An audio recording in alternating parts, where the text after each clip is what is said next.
Well, hello, profilers and everybody out in YouTube land and everywhere else.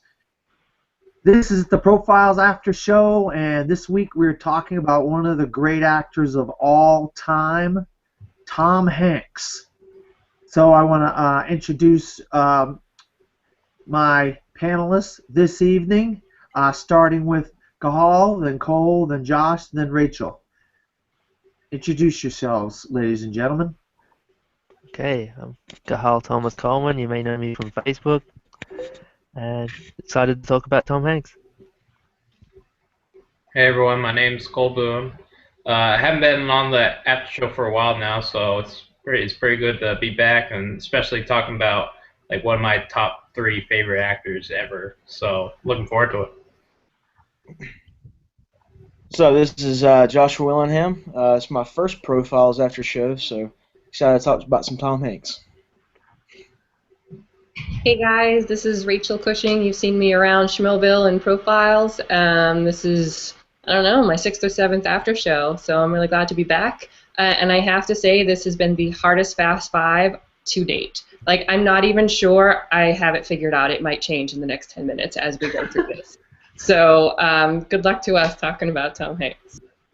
That's so funny that Rachel said that, because I've been debating for like 2 or 3 days now what my Fast Five was going to be, and I got a stack of 21 Tom Hanks movies sitting on my table right here that I watched over the last 4 days. So I'm ready to go, but I still haven't got my Fast Five. But with that being said, we always like to start with our first blood, and we're going to start with Rachel, then we're going to go Josh, then Cole, and then Cahal, and then we're going to go backwards and forwards like that the rest of the show. So Rachel, what was your Tom Hanks first blood? I wasn't actually sure when I was thinking about it because I didn't discover Big until I was a teenager. But thinking back, I'm fairly certain I saw Turner and Hooch when it came out. I don't remember much about it. I do remember loving, any movie with a dog and how he wrecked Tom Hanks' apartment, and that was great. I also remember being rather devastated by the end, just because when that happens to an animal in a movie, it's so much worse than a person. But the first Tom Hanks movie that I got an impression from Tom Hanks was League of Their Own, as he plays Jimmy Dugan. Like, that is a memorable, memorable character, and it's one of my favorite movies to this day, in large part thanks to him, because he's kind of deplorable in it, but you still like him anyway, and because Tom Hanks can make you like him no matter what. That's Tom Hanks. So that was my first one. Before you go, Josh, I neglected to mention Alicia and Scott's first blood, so I have to do that first before you go. Of course, we got Big for Alicia and Splash for Scott Mantz. Okay, we all know about Big, and we all know what Splash is about. So now go ahead, Josh. Sorry about that. Oh, you're fine. I think if it's kind of like a two-part question, two-part answer for me. I remember when I was really young, my great-grandmother had a cassette tape of The Man with One Red Shoe, and I remember watching that like very, very vaguely, but not really memorable. But that was actually the first time I ever like knew of Tom Hanks in a film. But the actual real first time that I can actually remember was Toy Story when I was a kid. Not only is that the first Tom Hanks first blood that I have, it's actually the first movie I ever saw in a theater because I was 5 years old when that came out. So I just remembered Woody as that's an iconic character now for all of us, all the kids that grew up in the '90s. So that's the real first blood that I had with Tom Hanks when I was younger. I think you are, and a lot of other people would have that as their first blood too, Josh. So, Cole, go ahead. All right, so I think my actual first blood for like an anime film, yeah, it's Toy Story, and I remember seeing it as a kid and loving it, but I didn't really recognize Tom Hanks' voice or who he was because I was so young at the time. But if we were going like live action, my first blood for Tom Hanks would be Big. and I just remember loving it as a kid. I would just play that VHS on a loop, and I just remember it being so fun, and Tom Hanks really taking that role as his own. It was just, yeah, that's my first blood.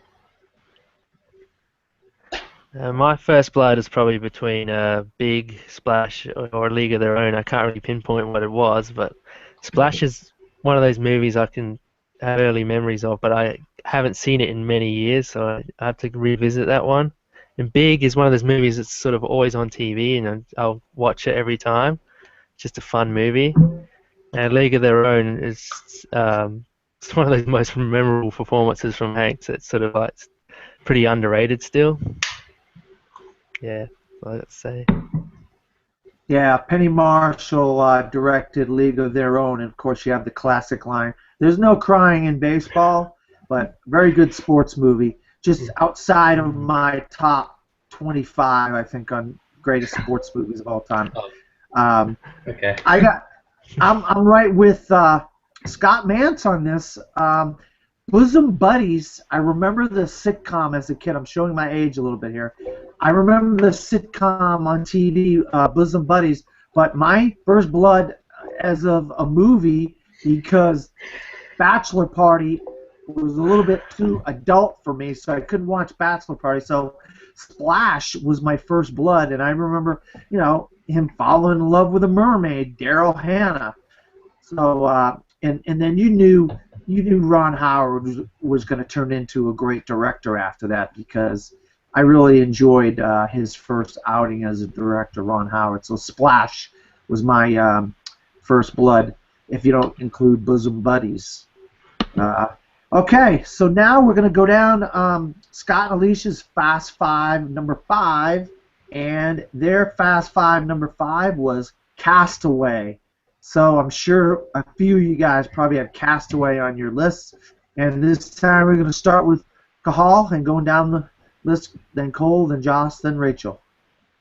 Castaway, I after some deliberation, I decided to put that at number 5 as well. It's just one of those movies where Tom Hanks is sort of asked to really carry the whole movie on his own. Just, like that Castaway on the island with just a volleyball as a friend. And, yeah, it's one of those movies that, yeah, that's all I can really say. I don't know what to say about that one.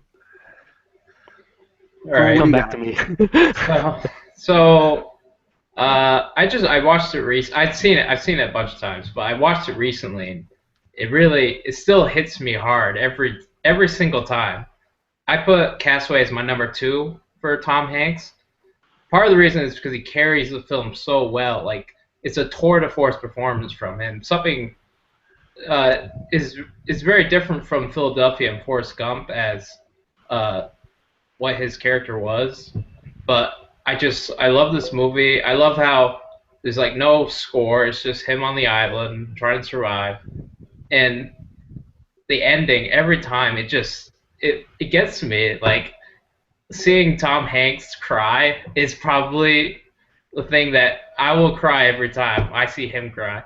And I'll talk about that more later on. But I loved it. I love how he made Wilson feel like he was a human character, and you got to give him major props for that. And it's just a very beautiful movie. Great direction by Robert Zemeckis. So. I think for my number 5, I was kind of flip-flopping, but I really, really like The Terminal. Hey, like the second or talking about Castaway. Oh, my bad. Sorry. Are we just talking about Alicia and Scott's thing? Yeah, where is Castaway on your Fast Five? Oh, where is Castaway on my top 5? Castaway's number 1 for me. All right. This is the one film, and everybody, like people that know that you love movies always ask you what your favorite movie is. And everybody that always asks me that, I always say Shawshank. But I'm telling you, Castaway is the only movie that I have that I make a purpose of watching every single year. And I love the movie so much because I'm a big sucker for movies that have to do with survival. Like when a man is stranded on an island and he has nothing and he has to create things to survive, and all the things that he goes through. To me, is probably right under Forrest Gump is Tom Hanks' best performance, in my opinion. Just really, really like that movie, and yeah, so. So Castaway for me was definitely one of the very difficult decisions, and ultimately I've decided it's not in my Fast Five. It's the very, very close six. You can't take away what he accomplished in that movie, though, because anytime an actor has to carry 3/4 of the movie on his own shoulders, that's a true testament to their acting ability, and he soars in this role, and he makes you believe all of the survival aspects of it. And yeah, you would end up forming a relationship with a volleyball, because if you're really in that situation, then I just can only imagine that that's exactly what would happen. It's believable and it's grounded and it's beautiful, and his physical transformation is crazy, and there's just so much depth with so little dialogue and so little music. Like he acts with every part of his being in that movie, and it's a fantastic performance, but the fact that it's not in my Fast Five just shows how many fantastic performances he has. So. Yeah, I definitely agree with Rachel. Tom Hanks has just got so many. Like, I got 21 of his movies, and that's not all the movies I have in my personal Tom Hanks collection. I have like close to 30 in my own personal collection. I didn't even take off the shelves to watch. Yeah, I have Castaway in my Fast Five at number 4. I recently watched it the same as Cole did, and it's just one of the things about the movie that I just love is that he still loved his girlfriend, and she married another man at the end, near the end of the movie, but he never lost that love for Helen Hunt's character. Chuck Nolan did, and that's part of the reason why I feel like the movie holds up as such a great movie, because he had one thing basically to live for, even though, you know, you find out he did try to commit suicide by hanging him from the tree. Of course, the tree wouldn't hold the log, because he still felt that love for Helen Hunt's character in the movie. And the other thing I just wanted to just bring up about Castaway is that I love the fact that I always wonder those items, like a dress, a bunch of cassette tapes, a volleyball. I can't think of the other. How all that stuff did you think are just random items, random things, all have a place in this movie and help move the movie forward, and it, you know, like tying things up with the cassette tapes and catching fish with the dress and stuff like that. It was interesting to see how those packages, except he had the one package, he had to make sure he delivered that last package, the FedEx package. That was one of the other reasons what kept him going in Castaway.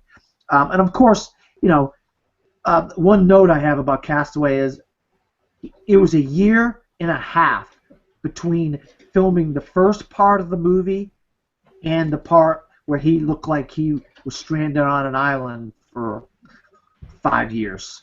So that's the longest gap in movie history between filming a part of a movie and then another part of a movie. So that holds a record for that in Castaway. So and the performance is probably one of the best he's ever given. I can't remember who did he lose to for best actor. He lost Roberto to Benigni. Russell Crowe. Who? It was Roberto Benigni for Life is Beautiful. I think it was Russell Crowe for Gladiator. Oh well. 2000. Oh yeah, you're right. I'm thinking of Saving Private Ryan in '98. Yeah. You're right. Okay. You're absolutely right. Sorry. Yeah, well, I can believe that. I can live with him losing to Russell Crowe, but not Roberto Benigni at all. Okay, so now we're gonna move on to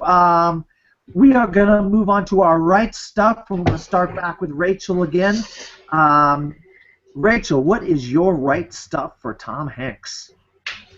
I will preface this by saying I'm sorry if I steal this from somebody, but I can't not pick it because I get to go first. And that is the toy store scene in Big. It is one of my favorite scenes in any movie of all time. It's so infectious because you know that's exactly what you would do in that situation. And he just looks like he is having the time of his life running around, and not just the piano scene, but playing laser tag with that other kid and like riding a stuffed animal around like a bucking bronco. Like all of it is just so infectious. And then you top it off with the piano scene, and it's so iconic and so classic and so perfectly paced, where he starts out and you don't know what exactly he's doing and Macmillan's just staring at him, and then all of a sudden he joins in and the tempo gets faster and people start to gather around and watch and clap, and it just finishes with such a flourish that I swear I want to stand up from my couch and like cheer every time.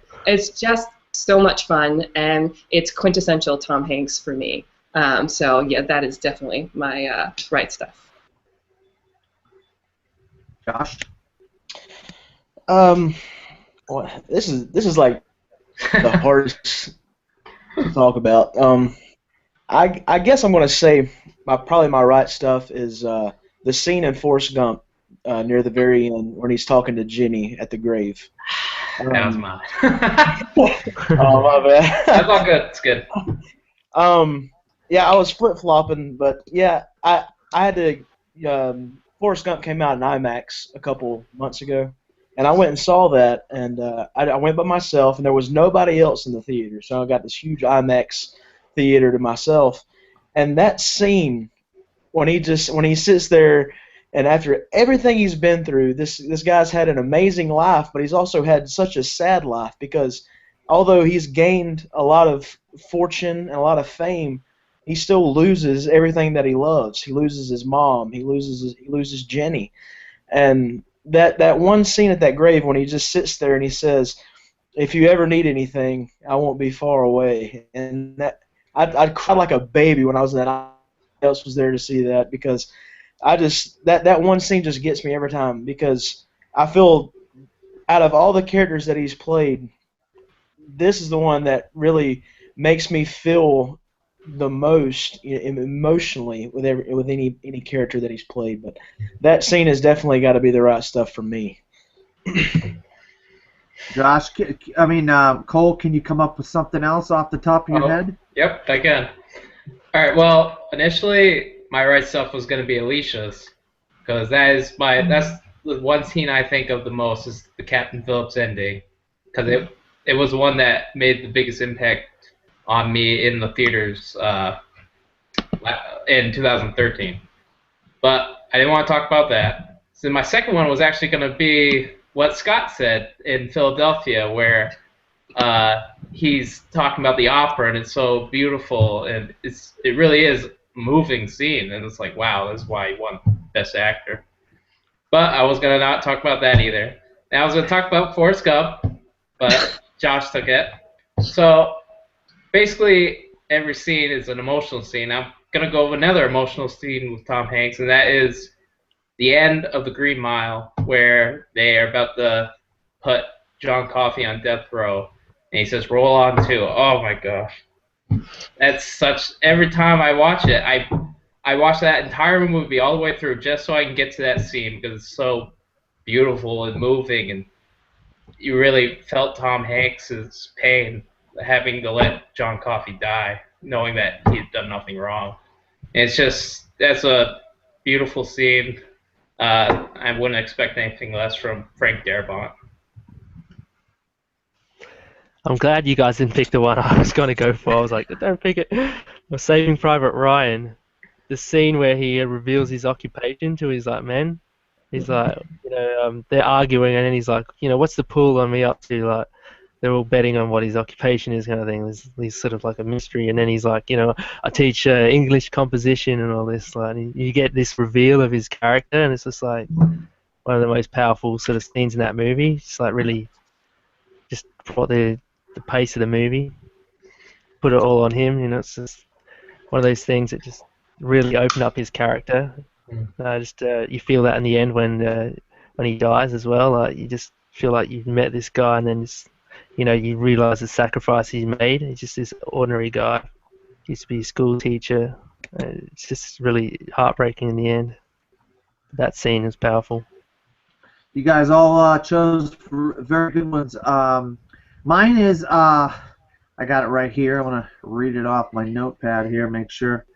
In the courtroom in Philadelphia where Denzel Washington is doing a redirect on the whole dialogue where they're talking about lesions, and Denzel Washington's character makes Andrew Beckett take his shirt off because he happens to not have lesions on his face, only one that was very hard, but then his body is littered with lesions.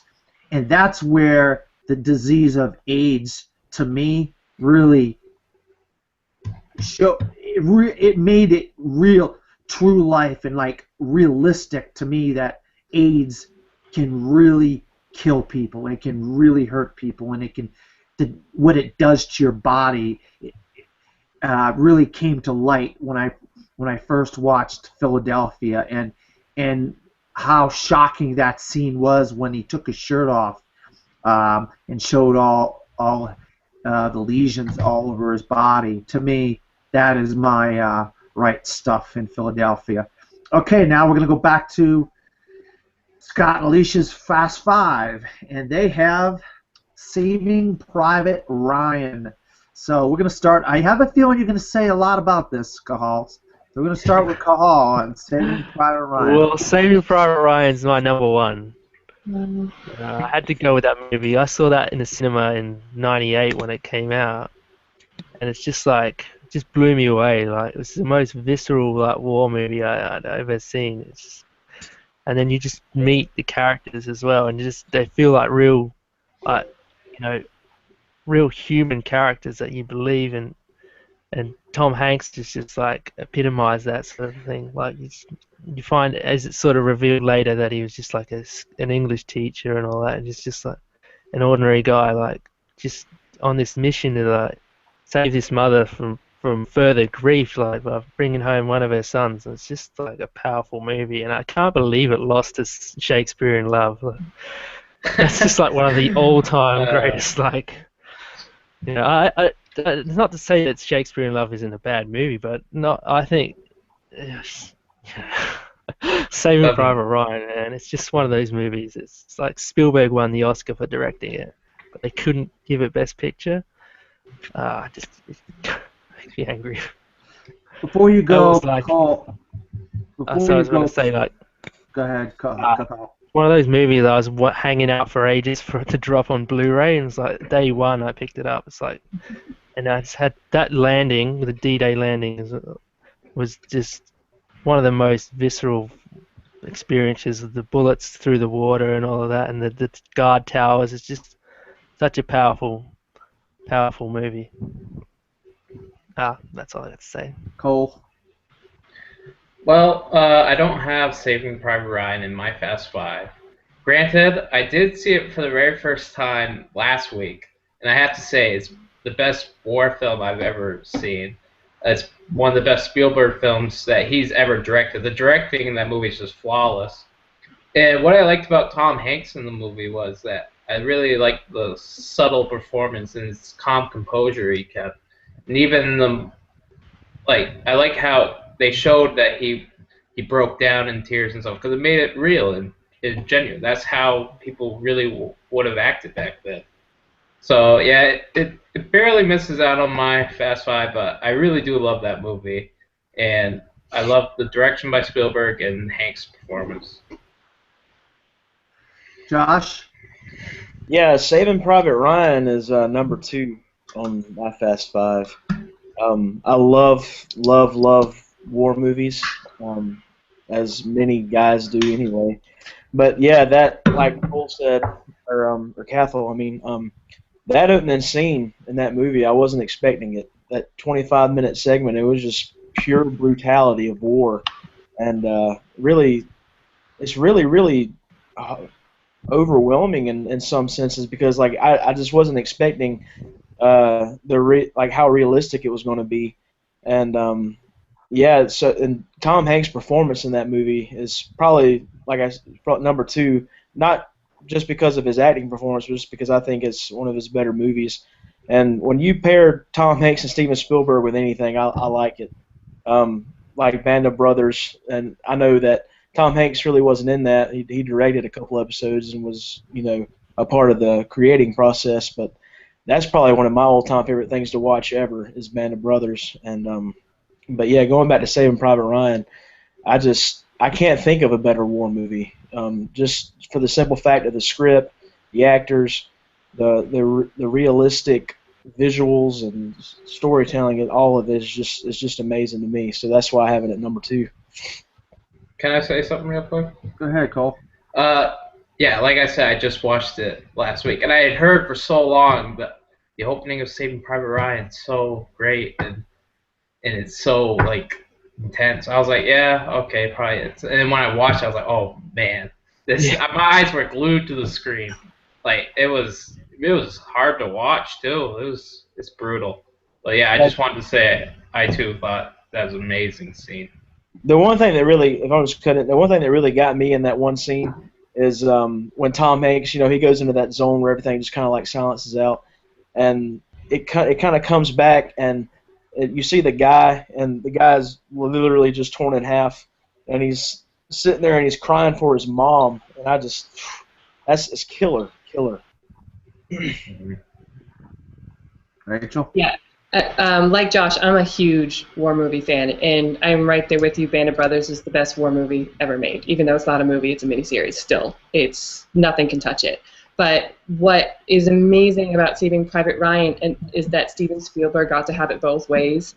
He got to have that 7-minute opening sequence to show the scale, the devastation, the horror that is war. And you're with Tom Hanks, but you're not with him the whole time. You're seeing the wide breadth of the whole destruction, and everything is just so visceral and huge and gut-wrenching. But then the story focuses in on Captain Miller and his men and their search for Ryan. So you also get to have the other aspect of war, that Band of Brothers aspect, that you're fighting beside your brothers, and every step you take is to protect them. And that's the figure that Tom Hanks plays. He's this everyman guy, but he's their commander, he's their captain. So it's his most emotionally contained performance, because he has to be, because they look to him, and he has to make awful decisions that result in them dying, but they're still the right decisions because they have to be made, and it's all there on his face, and it's so hard to watch sometimes. And the scene where he breaks down, he has to go away, his men can't see him break down, and it's just gut-wrenching, and you're with him because Tom Hanks is the everyman actor, and it was the everyman that fought in World War II and won World War II, so he is the epitome of those men. And he just plays the full range of what was asked for him in such a brilliant and heart-wrenching way that it's a tough to watch, but it's brilliant, and it's my number 3 for that. Yeah, I have Saving Private Ryan at my number 3 on my Fast 5 as well, Rachel. Well, you guys really said a lot about Saving Private Ryan. A couple people said what I was going to say, but one of the things, going into hearing about this movie, as a teenager, well, I guess I was like 21, 22 when it came out, you started hearing about, you gotta see the beginning of this movie, Saving Private Ryan. It's the most realistic portrayal of war in any movie before or since. And so everybody, the lines were around the block. Every theater, every showing in my town that I live in was sold out for days and days on end. And all people could talk about was the first segment of D-Day, the D-Day invasion of World War II. And Steven Spielberg, I remember interviews with him, and articles I read or whatever, I wanted to give people the most realistic portrayal of war I possibly could. And Saving Private Ryan, obviously, Matt Damon, it's based off of a story of the the four Sullivan brothers that were on a submarine in World War II, and they all died. And so they created this law where you couldn't have all the brothers in a family in one family be in the military, and so the youngest brother didn't, or whatever, female or male, didn't have to go in the military, and this is what gave him the inspiration to do this movie, Saving Private Ryan, about the four Sullivan brothers, and that beginning is just crazy, crazy, crazy, and of course, you have a lot of young up-and-coming actors in Saving Private Ryan now that are bigger name actors, like Vin Diesel, for instance. You didn't really know who Vin Diesel was at the time, but yeah, what a great movie. And I'm right there with you, Cole. It's probably one of the best war movies of all time, in my opinion as well.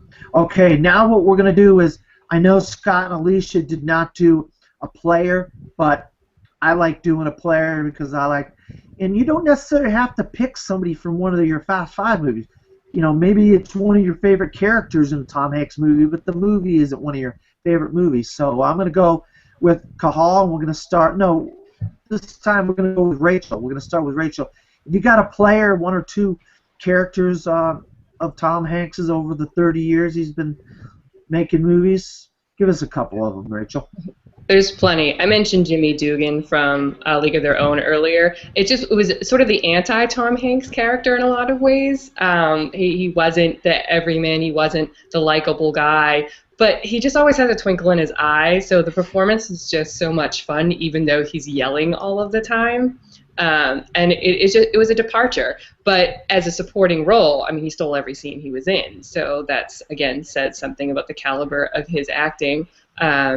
Another one that I like to bring up as the only female on the panel is Sam from Sleepless in Seattle. I think that is one of the greatest romantic comedies of all time. I think it's a really fun and beautiful story. I love Tom Hanks' relationship with his son Jonah and his relationship with Annie and the play on Affair to Remember, and he's so likable and lovable in that role, and I definitely might have fallen for him a bit when I was a teenager. So those will be a couple of my players.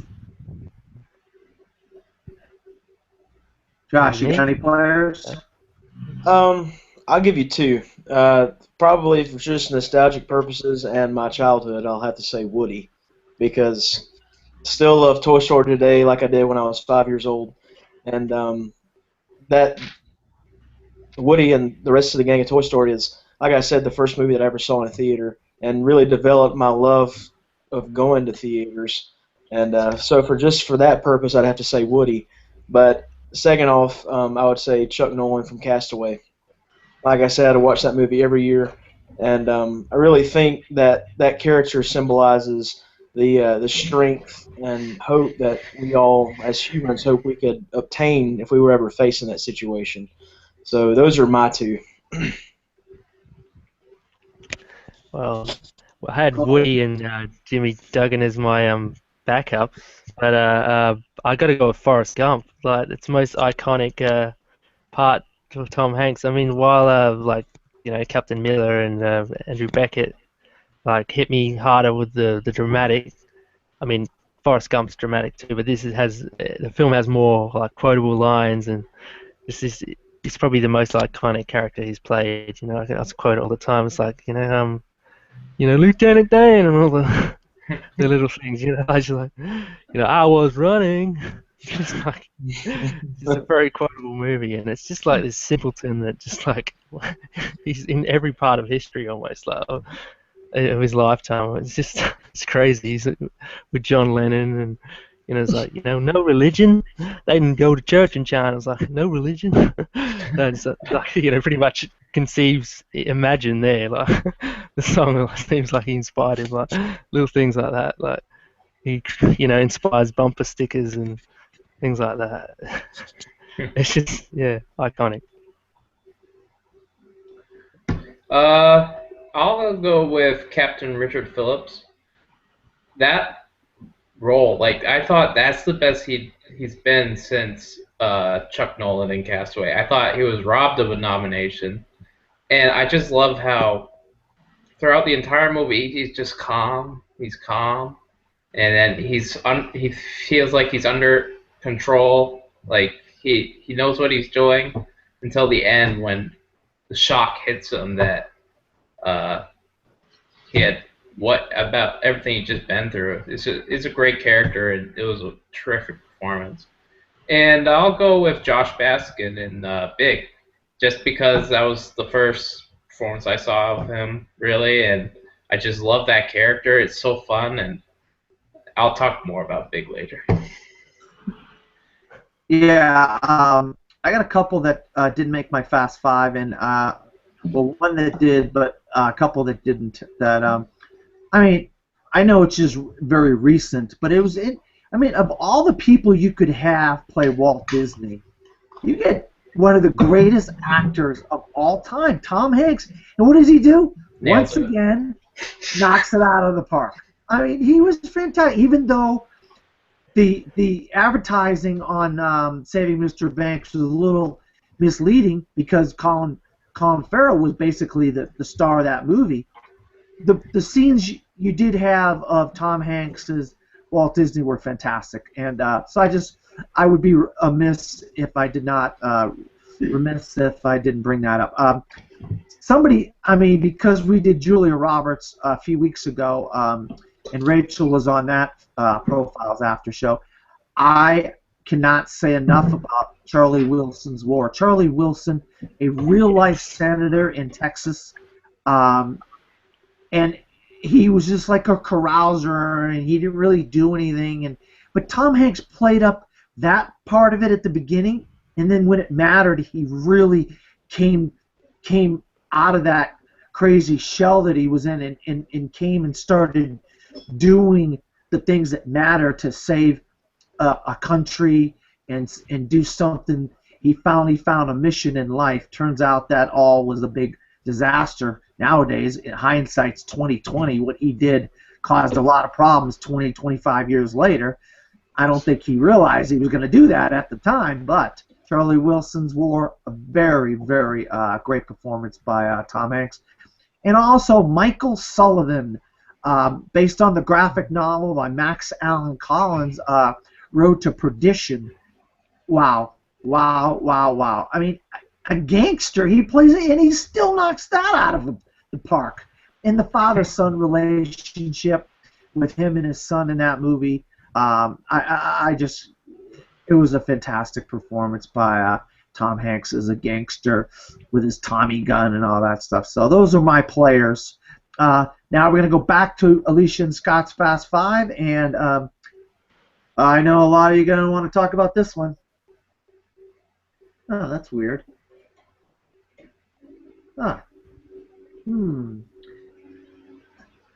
They have Big at number 3. Is that right? Okay. Yeah. So we're going to go to Kahal. Kahal, you got anything to say about Big? Yeah, Big. That was one of the movies that I could have pushed to get in my Fast Five, but I don't think it. At number 3, I couldn't get it that high, but it is one of those movies I will watch every time it's on TV, so I got to give it credit to that. I mean, it's just one of those movies where Tom Hanks gets to really just like let loose and just find his sort of inner child, and just it's really interesting to see. That scene with the keyboard is excellent, like Rachel mentioned before, in the department store. Dog up. Cole? So yeah, Tom Hanks has tons of great movies, and Big is actually the one that edges out all those other ones to get my number 5 spot. I actually haven't seen this movie since I was a kid. I'm really overdue to watch this movie, but I couldn't forget all the great times I had watching it, and I still remember the movie vividly, like all the fun stuff he did, and he was working in an office and his friend. And what I liked about it, thinking back on it now, is it's a really great like coming of age film. He grows up throughout the course of the movie, and I mean, even though he turns back to a kid at the end, he's not the same. But as a kid watching it, it really did have an impact on me, and I didn't want to exclude it from my Fast Five, so that's why I put it in number 5. Josh? Oh man, please do not hate me, but I have never seen Big. I actually have it on my I have it on my shelf somewhere. I picked it up a couple months ago. Still haven't watched it yet. But yeah, I know the premise of the movie, and obviously the keyboard scene is iconic. But other than that, that's all I can say about it because I've never watched it. Rachel? So at one point I had Big as my number 1, but I had to reshuffle because I recognized that performance-wise he has some other ones that are better, but it just holds such a special place in my heart because he's just so infectious in it. It's the best word I can use to describe it. But if you actually pay attention to his performance, it's stunning too because it can't be easy as a grown-up to inhabit a 13-year-old. Down to the smallest detail. What I love is not so much what he says, but the things he does. Like how he runs across the street. He's not used to his long limbs, so he runs kind of funny. The way that he eats, the way that the clothes that he picks, he bites his nails when he's during the interview, like he's nervous. He's just all these little tics that just, as a whole, totally and completely sell the fact that this is a 13-year-old in a man's body. And he's just so tongue-in-cheek and fun and whimsical with it. And it's a ridiculous fantasy story, but you buy into it because of him. And I mean, the movie just wouldn't be the same without him. There's no way. I cannot think of another actor that could have done it that way. It's too embedded in my mind. So to me, it's just classic, and it's brilliant comedy from him, but also with some dramatic parts to it. It is a great coming-of-age story. Like Cole said. So to me, it's an amazing movie, and it had to be in my Fast Five, but it ended up in the number 4 spot. But I love it. I love it with all my heart. Yeah, I have to say that if you know me, you know I'm a big fan of more or less drama over comedy, or even romantic comedy. And I really thought about what my number 5 was gonna be, and I just could not put, even though I really do. I'm right there with you guys.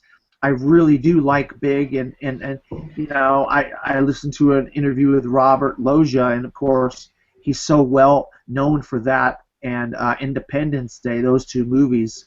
But I couldn't put Big in my Fast 5. I think maybe if I had to have a Fast 10, it would be at like number 7. So I did not have Big. I love the movie. It's a fantastic movie. But alas, I do not have it in my Fast 5. Okay, now what I'm going to do is anybody that has any trivia or notes or anything about Tom Hanks movies or anything, just let the people out there watching or whatever, whoever, know what your thoughts are on any Tom Hanks info you might have. We're going to start this time with Rachel. Okay, I looked up a couple of things. I was curious to see. I mean, I knew that Tom Hanks' highest-grossing movie would be one of the Toy Stories, and it is Toy Story 3 with $415 million. But what I was really surprised by is that Forrest Gump is his highest-grossing live-action film, and that made $330 million, which is pretty damn good for back then. Like, that stands up. That must be really high on the actual list of all-time grossing pictures. And I knew it was big, and I remember it being big, but I guess it just hadn't hit me that it was that big. And then one of the other tidbits that I really like, because as I mentioned before, I love war movies, and I love how passionate Tom Hanks is about World War II veterans and getting their stories out there while we still can, and his work with Saving Private Ryan and Band of Brothers, that he's actually, for all of that work, been awarded the highest award that the Navy gives to civilians, the Distinguished Public Service Award, and they had this big ceremony in 1999 for him for that, for all of his contributions to World War II preservation and things like that, and I think that that's really cool. So, Josh? Some trivia. I got one that I don't know if a lot of people know. When they were doing Saving Private Ryan, everybody had to go into like this really hardcore like Army boot training type of thing, like boot camp, and I think it lasted like I think they put them in there for like almost a month, if I'm not mistaken. But the only person that didn't have to do it within the cast was Matt Damon, and Spielberg did that so the other actors would resent him for not having to do it, so it would show in their performances. But another thing that's personally like a little trivia for me, 2 years ago, Tom Hanks was on Broadway, and he did a play from Nora Ephron, the same woman that directed Sleepless in Seattle, and I had the chance to go up there and watch the play. It was really, really cool to actually get to see Tom Hanks perform live.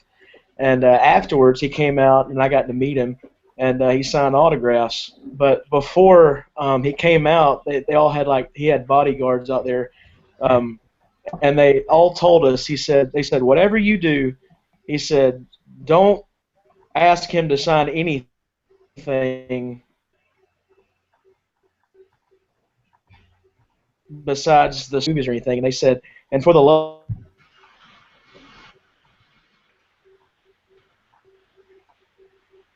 Asked him to sign a Wilson volleyball, and he took the volleyball and kicked it across the street.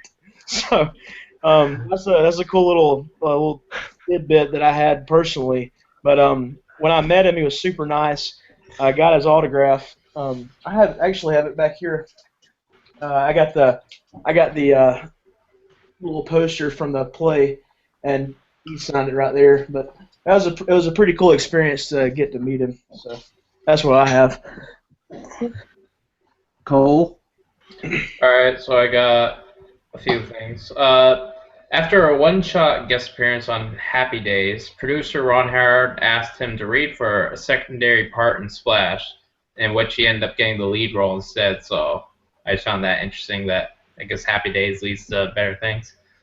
And recently, if you're not like a big sports fan, he actually went to a New York Rangers hockey game, and he brought Wilson the volleyball with him too. I thought that was really funny that they were like reunited. And I got one quiz show question that I'll ask you guys. So, which real life character was left-handed, but Hanks refused to write with his left hand for the role? Is it A. Richard Phillips, B. Jim Lovell, C. Walt Disney, or D. Charlie Wilson? You guys all go first. I'll go I'll say Wilson. Disney. What was that? I'll say Disney. I have no idea. Josh, what's your pick? I'll say Walt Disney too, because if I'm not mistaken, I think he was left-handed. I was gonna say Jim Lovell. What'd you say? Oh, I said Charlie Wilson. Oh, Dan's right. It's Jim Lovell. So that's a character we actually haven't talked about yet. He was really good in Apollo 13, and I've only seen the movie once, but I remember it being like really intense film. Even though you know what the end result's gonna be, it's still really tense. Yeah. See, it's great Ron Howard movie though. I actually watched it last night. I just watched it this afternoon. There you go. It's my number 4 on my past 5. Number 5 on mine. Okay. Well, I guess we'll talk more about it soon. All right, Cahal, what do you got? Any trivia or any info? You got another coffee table book you want to brag about? No, I don't have on Tom Hanks, but I was going to say I don't know if you guys are big soccer fans at all, but I know Dan follows Liverpool. But do you know what team Tom Hanks follows? I'll give you some options. You got Manchester United, Liverpool, Everton, or Aston Villa.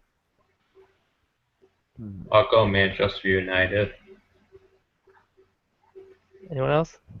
I'm gonna say Aston Villa just for the heck of it. Yeah, but there's a shot in the dark. I'll say Everton. I have no idea. I'll just Say Liverpool. say man. It is Was Villa. the Patriots one of the guesses? America. It was Aston Villa. And Yeah, dang so, it. yeah. 2 for 2. 2 for 2. Apparently, Robert De Niro has been recruited by them as well. I was reading. Wow, that's crazy. I got some notes that I want to read here. I actually visited Savannah, Georgia, a few years ago. Didn't have a great experience. We won't get into that. But that is where the bench where Tom Hanks as Forrest Gump was sitting, and his mother, sitting next to him. Of course, is the black woman at the end, or black girl at the end. And his mother goes, "Life is like a box of chocolates. You never know what you're gonna get." Well, that was filmed in Savannah, Georgia, and I visited that bench. I thought I took a picture of it, but I don't know what happened to that picture. Did you wear the grey suit as well? No, I did not. I was actually almost in a orange jumpsuit, but we won't get into that. Okay. Yeah, they put that bench in the museum down there, right? Did they really? I don't know. It was there when I was there. That's all I know. I went there in '05, so I don't know. Maybe they put it in a museum since then, Josh. Yeah, I don't live too far away from Savannah. I live about 3 hours away from Savannah, and I went down there like about 2 years ago, and they said that they had moved it to a museum now, I think. Okay, well, that's news to me. Tom Hanks lost and gained 50 pounds over the span of a year and a half of filming Castaway. That is a huge weight loss and gain for a movie. And, of course, he was the second actor to ever win a Best Actor Oscar 2 years in a row. Spencer Tracy won in 37 and 38, and I know one of them was Boys Town. I can't remember the other one. Captain's Courageous. Yeah. Captain's Courageous. Thank you, Rachel. He's worked with Steven Spielberg 3 times and Ron Howard 4 times. And, of course, you guys already know he's Woody in the Toy Story trilogy. And I'm going to get into my last bit of notes a little bit later, so I'm going to skip that. Now we're going to go on to Fast 5, number 2 for Alicia and Scott, and that is Philadelphia. I'd like to hear some people talk about Philadelphia. Here we go, Cahal. Go ahead. Philadelphia is also my number 2.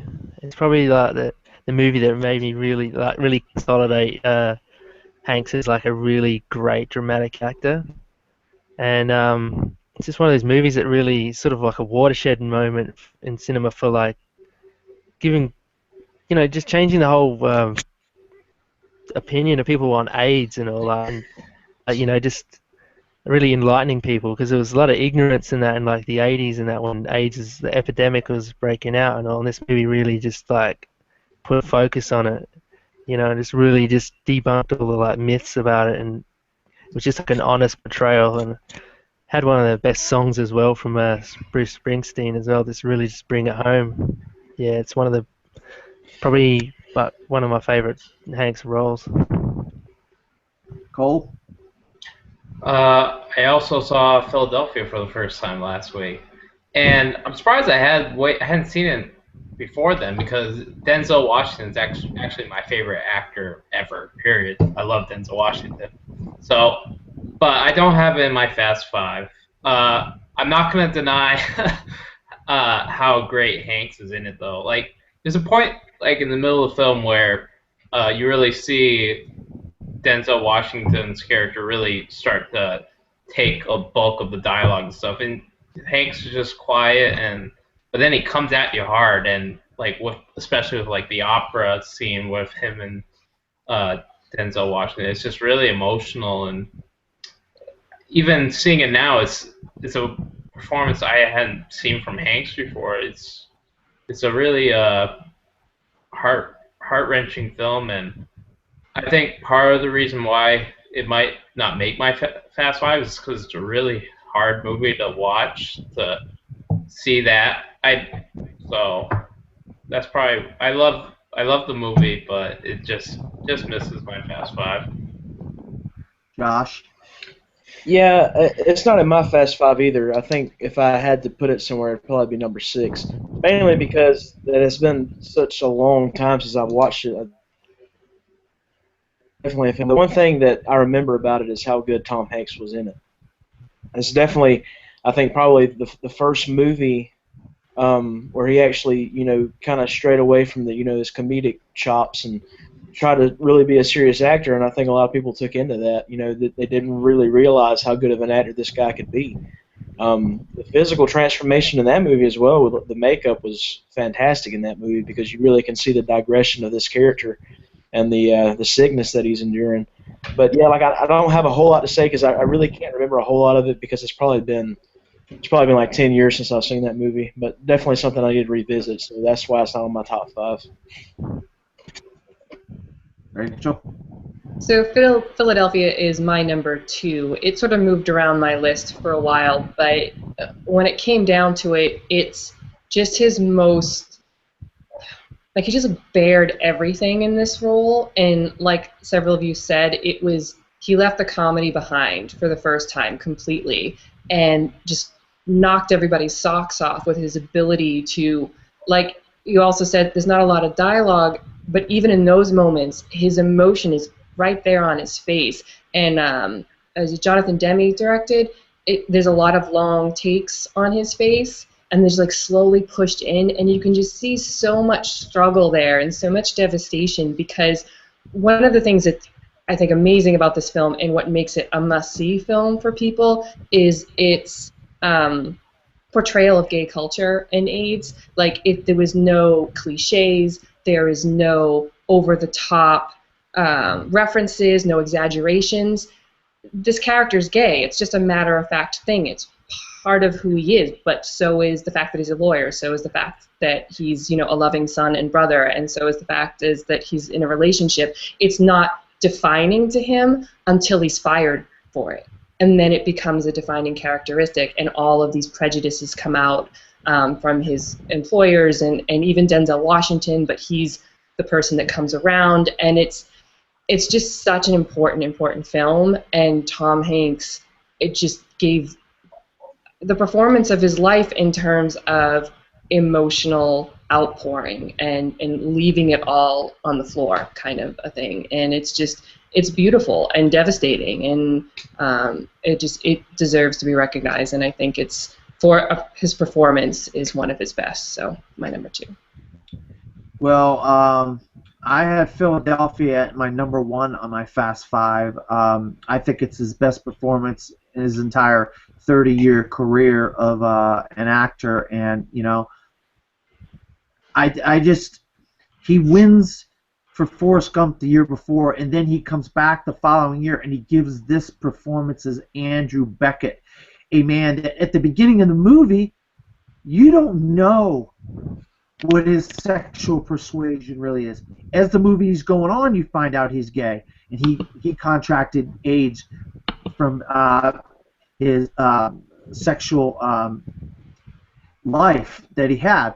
And the transformation, both, I think, Hall and Josh, I think, mentioned the transformation. I mean, the scene, like I mentioned earlier, with the lesions in the courtroom, you could just see his mind and his body degrading from this disease and what it does, what the disease of AIDS does to your body. And he really gave a performance that showed people the devastation that AIDS can cause on a human body. And I just, when I first saw Philadelphia 20-something years ago as a 19, 18, 19-year-old, my jaw was down to the floor. I was just so shocked that these people could fire him over having this disease, and they didn't feel sorry for him. Instead, they felt like he was like a leper in their minds. Instead of embracing him and trying to help him, they ostracized him and pushed him away, and that's how we end up with the lawsuit. And even Denzel, he asks all these questions, and he's looking at him, touching stuff, and hugging him and shaking his hand, and he's like, and he has to call his doctor. He has to call the doctor and say, hey, can I contract AIDS by shaking his hand, or can he by sitting in my chair in my office, or whatever. And I just feel like this is probably one of the centennial roles of any actor, and it really put a light on a disease that up until that time had really kind of laid low, and that movie really spread and put the light, it shined a light on a disease that was devastating millions of people all over the world. And so that's why Philadelphia is number one on my Fast Five. I don't know what happened to Cole, but... He said his laptop crashed. I just got a message. Okay. Well, hopefully maybe we'll get Cole back in time to talk about his number one Fast Five. But in the meantime, we're going to go to Rachel, and we're going to ask Rachel, what other movies are in your Fast Five that we could not talk about, honorable mentions, something that you just want to bring up that you really enjoyed that Alicia and Scott did not have in their Fast Five? Well, as a couple of us hinted at before, Apollo 13 is on my Fast Five. It's my number 5 spot. I cannot say how much I love this movie. I think that it is Ron Howard's best directed movie. I think that it just showcases, event in our history that, is almost as important as the first moon landing, because it showed people coming together and solving a problem and saving lives, bringing these 3 men back. And I loved, reading about the space program when I was a kid. My dad and I used to read about it and watch all the old movies. And I just, now, whenever I think of Jim Lovell, I picture Tom Hanks, which is not exactly accurate, but it's what's in my head because I've seen it so many times. And what I love about Tom Hanks in it is that he marries the comedic with the dramatic. Not that he's over-the-top funny in it, but he's an astronaut about to walk on the moon, and he's so giddy about it, and of course you would be. Like, those guys must have been jumping out of their skin at the thought of being able to do something so important and so amazing, and that one tiny percentage of the entire human race is ever going to get to do. And he just has this bubbly excitement about it. But then, of course, as events transpire, he gets much more serious and even kind of sad. Like the moment in the space shuttle when they have to shut off some tank or whatnot to stop the leak, he literally says, we just lost the moon, and the camera sits on him, and it sinks in that he's not going to get to do this thing that basically he's been training for his whole life for, and he sells that moment. But he's also the commander, just like in Saving Private Ryan, when these 2 other astronauts start going at each other's throats. He's like, knock it off. We have to focus. We have to do what we need to do to get back to our loved ones. And so he's Tom Hanks. He brings all of these elements together and just portrays a fantastic character and shines a light on a fantastic moment in history. So Apollo 13 is my number 5. Josh, do you have any other movies in your Fast Five that Alicia and Scott did not have on theirs, honorable mentions or whatever? Yeah, like I said, I have the Terminal at number 5. I remember watching it when it first came out, and like I said earlier, I think anytime that Spielberg and Tom Hanks get together, they make great things. And I just really like the concept of a guy that can't get into the U.S., so he's stuck in the airport, and just the small little things, where he's pulling carts to get the quarters to buy cheeseburgers, and I thought the whole concept of that show, the movie, was just pretty cool. But also, I'd say Captain Phillips. I really didn't see the character in Captain Phillips. I more or less saw Tom Hanks throughout probably most of the movie. That might just be me, but I'm telling you, like I was into the movie the whole time. But if they were judging solely Oscar wins just solely on 5-minute segments, at the very end of that movie, like when what Cole said, when they're examining him and he just breaks down, that I mean that shook me. I wasn't expecting it because because he's playing kind of a calm, collective person the whole movie, and then when you just see him break down, I'm like, when I left the theater that night, I was like, man, if they could just solely judge it off those 5 minutes, Tom Hanks has got this Oscar. But it was a pretty packed year last year, so he didn't even get nominated. But those are the two movies that I would say that just barely missed my top 5. Cole, I'm going to let Kahal go first, then I'm going to let you go next because you probably haven't talked about Philadelphia yet, so I want Kahal to mention any honorable mentions or whatever first. Okay, I know you mentioned it before. Damn, The Road to Perdition. That's a really good one from Sam Mendes. Just, I think it should have got more consideration than it got back then. It's a beautiful movie. Charlie Wilson's War is another one you mentioned. Well, I think Philip Seymour Hoffman really overshadowed Hanks in that one. That's, Catch Me If You Can was another one. But I got to go back with Apollo 13. That movie just like blew me away. I saw that for my I think 13th birthday, and that movie was just amazing when it came out. And I definitely agree that it's Ron Howard's best film. It's Tom Hanks in that lunar module with two of the most underrated actors alongside him, Bill Paxton and Kevin Bacon as well. And it's just like you just feel like he is just in the zone. Like he just come off of Forrest Gump and Philadelphia. Like he's on probably the best run of his career, I reckon, in that period, like the early to mid '90s. And there's that scene where he's talking to his son about the astronauts that died in one of the early Apollo missions. The hatch open, and he's just telling his son, it's like, we've got these, we've got provisions now that this doesn't happen or whatever, and all this stuff. It's not going to happen. It's like, it's just a really touching scene. It just sets up the humanity of the character. I really love Apollo 13.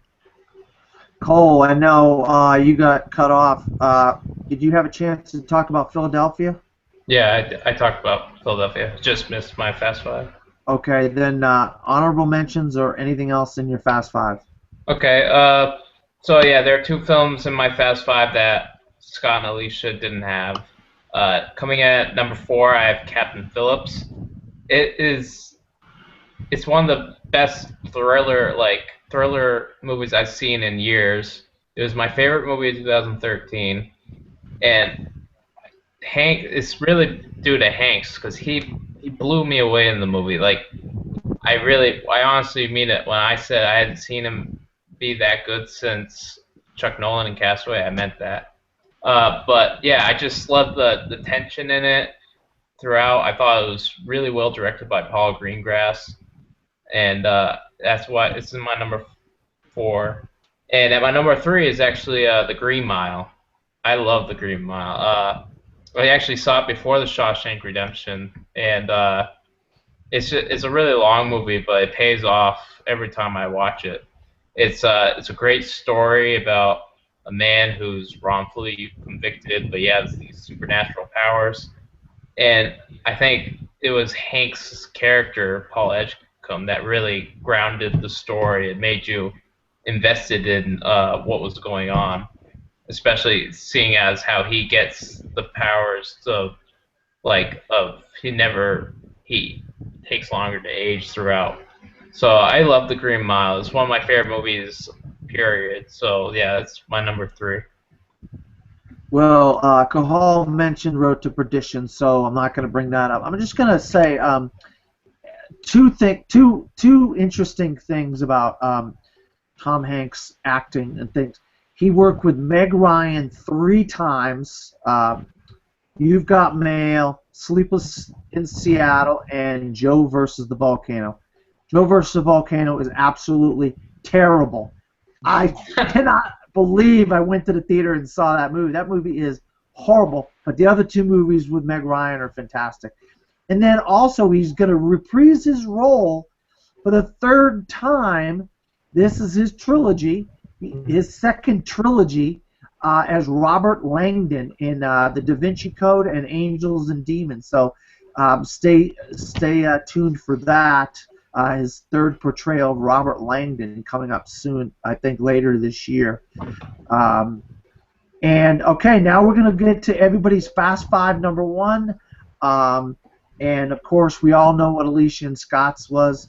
And we're going to start off with Cahal. Theirs was Forrest Gump. I'm sure you want to talk about Forrest Gump, Cahal. Yeah, Forrest Gump is my number 3.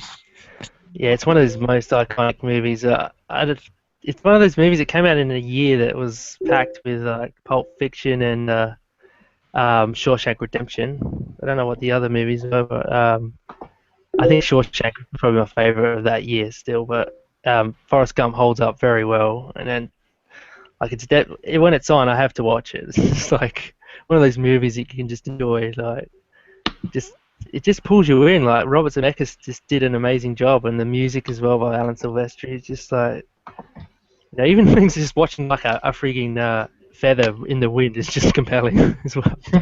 It's just like that movie. Yeah, I don't have too much to add, but that's all. Cole, you got something to say about Forrest Gump? Yes, I do. Forrest Gump is my number 1 as well. Although I don't think it was the best picture that year, I do think Shawshank Redemption as well as Pulp Fiction are overall better movies.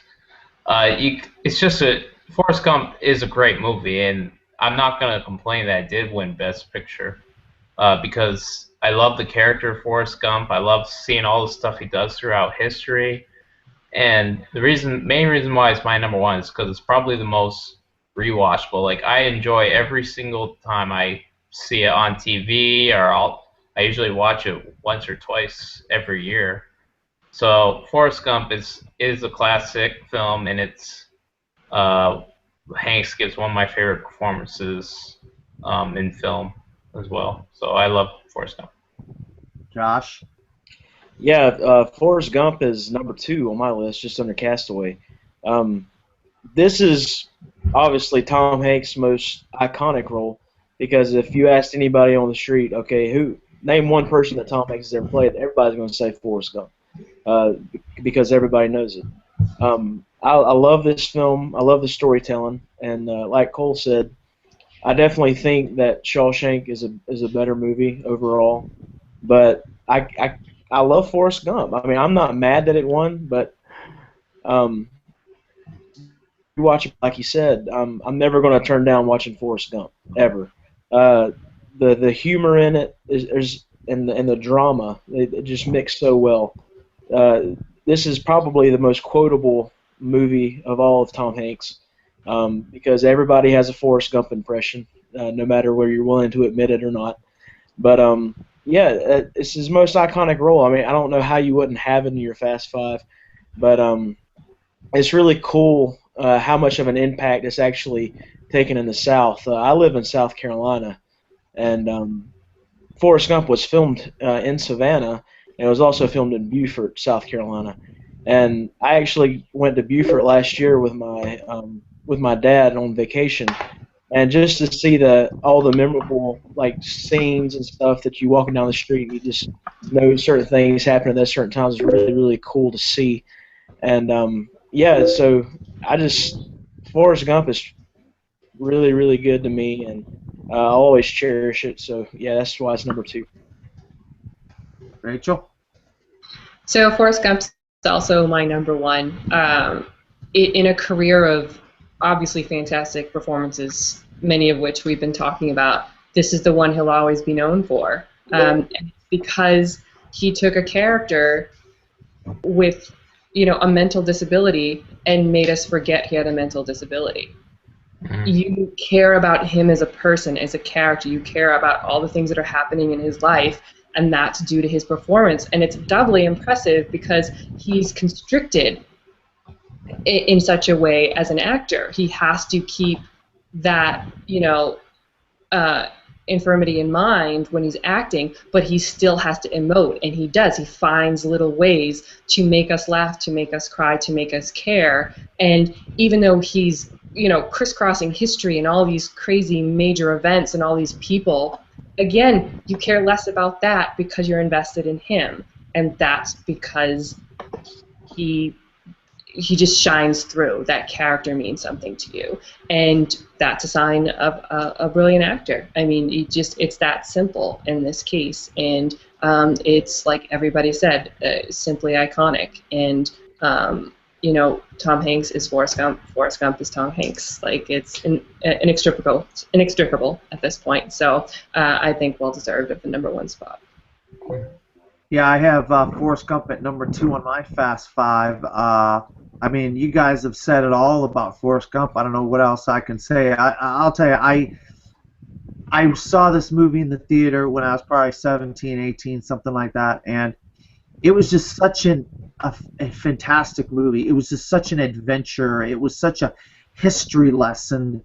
It was such a this movie had so many lessons that it could teach people about all kinds of different things in life, and that's partly the reason it won the Best Picture that year, because everybody could relate to something about Forrest Gump. And like Josh said, there's so many quotes. Next to Casablanca, I think there's more quotes in Forrest Gump than any other movie in the top 100 movie quotes of all time. I mean, there's so many quotes in that movie that you walk down the street and people just using average conversation, and I remember the shirts, it happens. How many times do you guys remember people wearing "it happens" or people say "it happens," or leaving out the first 2 letters of that? But I mean, there's so much about Forrest Gump that everybody can relate to. And the thing is, there's a sequel to the book. There's a second book, Robert Zemeckis and Tom Hanks, and I quote, we will never do another Forrest Gump. Forrest Gump, that is it. We're not going to do the sequel to Forrest Gump, even though there's a second book. The author wrote a second book. But, yeah, Forrest Gump is my favorite, second favorite Tom Hanks role. It was, like you guys said, iconic. That's the magic word. I know Josh has got to get out of here soon, so I just want to say thank you to everybody, and tell us all where you can be found, starting with Rachel. Thanks for watching, guys. You can find me on Facebook at Rachel J. Cushing, Twitter as well, and then I also have my own movie reviewing website, Get Real with Rachel, Real with 2 E's, my Facebook page too. Thanks for being so supportive on that front. Thanks, guys, and I'll see you next time. You can find me on Facebook at Kahal T. Coleman, or you can find me on Twitter at CTC82. My name is Josh Willingham. You can find me on Facebook, Joshua Willingham, or on Twitter at Josh_Willingham. And be sure, if you don't already, follow at ProfilesSK. And you can find me on Facebook and YouTube, Cole Boone, and on Twitter at CTBoone57. And you guys can find me under my name, Dan Skip Allen, on Facebook, Twitter, Instagram, Pinterest. My website, From the Fourth Row, at WordPress.com. I also do another show called The Best Damn Movie Show with my co-host Vinny LaSpada. I think we'll be doing a show this week. I'm going to be talking about 50 Shades of Grey. So thank you, everybody, for watching, or at all my panelists once again. And we will see you next week, where we're going to be talking about none other than Meryl Streep. Good night, everybody.